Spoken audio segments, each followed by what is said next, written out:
परेशान थी, उस वक्त आपने रिजाइन क्यों नहीं दिया? 2 दिन के बाद, आज से 2 दिन के बाद मैं सीएम की कुर्सी से इस्तीफा देने जा रहा हूं। फिर से एक दिल्ली की जनता को इमोशनल ब्लैकमेल करने की कोशिश की है। और मैं तब तक सीएम की कुर्सी पे नहीं बैठूंगा जब तक जनता अपना फैसला ना सुना दे।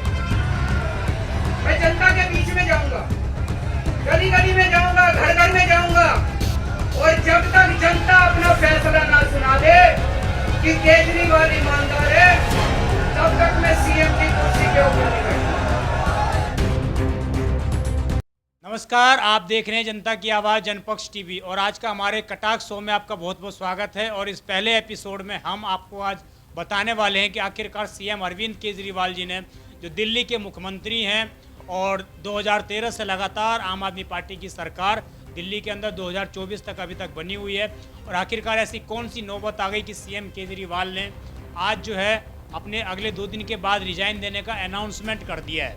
इससे पहले वो 177 दिन तक तिहाड़ जेल में रह चुके हैं। उस दौरान उनसे बहुत मिन्नतें की गई, विपक्षी पार्टियों ने बहुत से तंज कसे कि आपको अब अपने सीएम पद पर रहने का कोई नैतिक अधिकार नहीं है, लेकिन उसके बावजूद सीएम केजरीवाल जो है अपने पद से उन्होंने इस्तीफा नहीं दिया और जेल के अंदर रहकर उन्होंने सरकार चलाने का प्रयास किया, परंतु सरकार नहीं चली और दिल्ली की जनता 172-170 दिन तक लगातार परेशान रही। वो तमाम असुविधाओं के कारण दिल्ली की जनता कहीं ना कहीं त्रस्त थी, चाहे दिल्ली के अंदर जल भराव की समस्या हो, दिल्ली के अंदर कूड़े की समस्या हो, दिल्ली के अंदर पानी की समस्या हो, दिल्ली के अंदर बिजली की समस्या हो, दिल्ली के अंदर पानी ना आने की समस्या हो।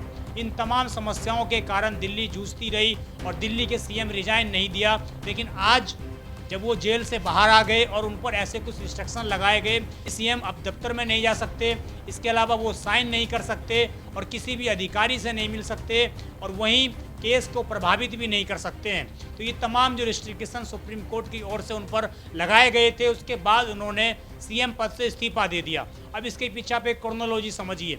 इन्होंने कहीं ना कहीं फिर से एक दिल्ली की जनता को इमोशनल ब्लैकमेल करने की कोशिश की है। जब ये जेल में थे उस वक्त भी दिल्ली के लिए कोई खास काम दिल्ली के सीएम के द्वारा नहीं किया जा रहा था, कोई खास चीज़ें फाइल पर सिग्नेचर उस वक्त भी वो उस प्रकार से नहीं कर सकते थे या अधिकारियों से चर्चा खुलेआम नहीं कर सकते थे। लेकिन उसके बाद भी वो जेल के अंदर रहकर सरकार चलाने की कहीं ना कहीं कोशिश उन्होंने की, परंतु वो चीज़ें असफल रही। उसके बाद भी उन्होंने रिजाइन नहीं दिया, लेकिन जब अब वो जेल से बाहर आ गए उन्होंने रिजाइन दे दिया, क्योंकि सुप्रीम कोर्ट के सख्त आदेश थे कि कहीं ना कहीं आपको जो है सीएम ऑफिस आप नहीं जा सकते हैं। और इसी बात को लेकर कहीं ना कहीं उनके अंदर नाराजगी होगी और एक चाल भी आम आदमी पार्टी ने चली है, जिस चाल में कहीं ना कहीं ये बात समझ में आ रही है कि दिल्ली के सीएम अरविंद केजरीवाल ने फिर से एक बार 2013 का पैंतरा अपनाने का प्रयास किया है। जिस प्रकार 2013 में ठीक 49 दिन के बाद दिल्ली के सीएम ने इस्तीफा देते हुए एक खलनायक के रूप में अपनी भूमिका दिखाई, वही भूमिका इनको दिखाने का प्रयास दोबारा शायद जो सीएम केजरीवाल हैं वो कर रहे हैं।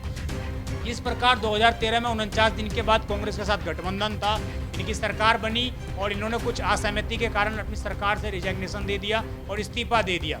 और ठीक इमोशनल ब्लैकमेल करते हुए जनता इनके इतनी ज़्यादा साथ आई कि जब 2015 में इलेक्शन हुआ तो उस वक्त जो है इनको 70 में से 67 सीटें मिली, यानी कि बीजेपी को महज और महज 3 सीट मिली और कांग्रेस शून्य बटा सन्नाटा हो गई।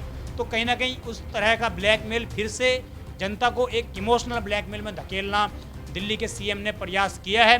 और दिल्ली के सीएम ने अपने मन से ये भी कहा कि वो जो है चाहते हैं कि नवंबर तक ही इलेक्शन दिल्ली के अंदर करवाया जाए। महाराष्ट्र के साथ ही दिल्ली के अंदर भी इलेक्शन हो चुकी, 2025 फरवरी के महीने में आम आदमी पार्टी का जो कार्यालय है, जो इसका एक समय सीमा है सरकार की, वो समाप्त हो जाएगी और 2000 फरवरी 25 आते आते तक दिल्ली के अंदर विधानसभा चुनाव भी होंगे।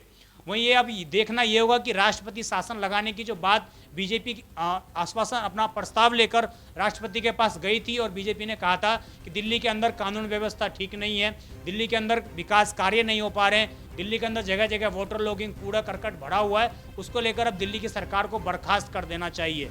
देखने वाली बात ये होगी कि दिल्ली के सीएम हट जाने के बाद आखिरकार दिल्ली का नया सीएम कौन बनता है और क्या केजरीवाल ने जो एक क्रोनोलॉजी अपनाई है, उन्होंने जो प्रयास किया है जनता को एक इमोशनल ब्लैकमेल करने का, क्या वो उसमें सफल हो पाते हैं कि नहीं हो पाते हैं। हमारा इस कटाक्ष वीडियो के माध्यम से यही था कि जब आप 177 दिनों तक जेल के अंदर बंद थे, उस वक्त भी दिल्ली की काम नहीं हो रहे थे, उस वक्त भी दिल्ली की जनता परेशान थी, उस वक्त आपने रिजाइन क्यों नहीं दिया और एक नया चेहरा दिल्ली को देने का प्रयास क्यों नहीं किया? आज आखिरकार जेल से बाहर आने के बाद आप इस तरह का इमोशनल ब्लैकमेल क्यों करना चाहते हैं? आपको हमारा ये शो कैसा लगा? आप हमें कमेंट कर अवश्य बताइएगा और आप देखते रहिए जनता की आवाज़ जनपक्ष टीवी। धन्यवाद।